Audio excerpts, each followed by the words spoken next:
It was in this rolling countryside that Nelson Mandela's long walk to freedom began.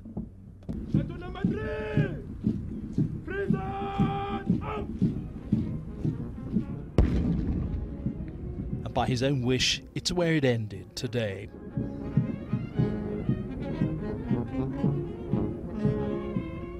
The ceremony was well practiced and highly polished and had a suitable grandeur to it. The world was watching. The best equipped and trained soldiers, sailors and airmen in Africa, by some way, brought their one-time commander-in-chief to the funeral ceremony.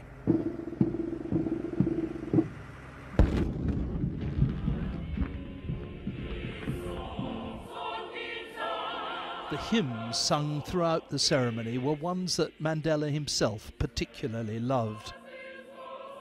Although the funeral has been years in the planning, the vast temporary auditorium was put up in a matter of days.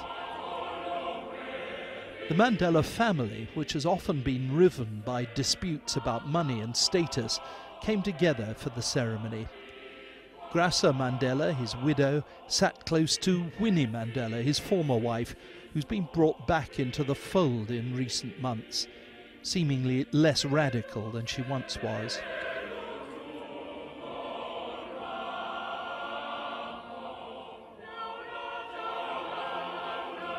The guests were a mixed bunch: African presidents, a king, princes. Prince Charles, representing the Queen, seemed to get rather less attention than Oprah Winfrey. Richard Branson was there, so was Gerry Adams of Sinn Féin, and so eventually was former Archbishop Desmond Tutu, who only yesterday seemed to have been snubbed. A long-term close friend of Mandela, Ahmed Kathrada, who as an ANC activist spent 26 years in jail as opposed to Mandela's 27, paid his respects.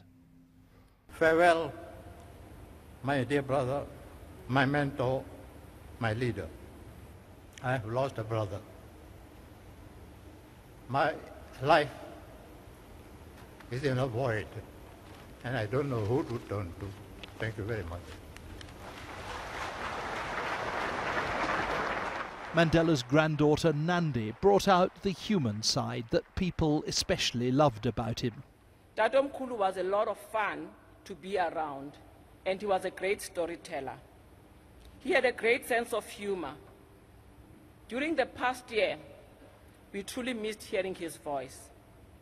At dinner, he liked telling stories about his childhood, and he preferred the one where he would poke fun at himself. Government politicians here often acknowledge that not enough has been achieved since Mandela came to power 19 years ago. President Zuma made this pledge. You will remain our guiding light, illuminating the path as we continue the long journey to build the South Africa of your dreams. We shall not say goodbye, for you are not gone. You will live forever in our hearts and minds.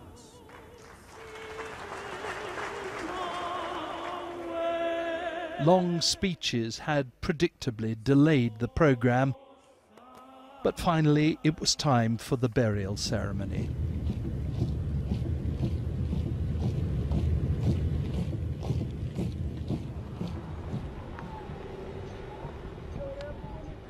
It took place away from the cameras while the South African Air Force paid its last respects. A bugle sounded over the grave of the most admired leader on earth, who once went barefoot over these hills. John Simpson, BBC News, Qunu in the Eastern Cape.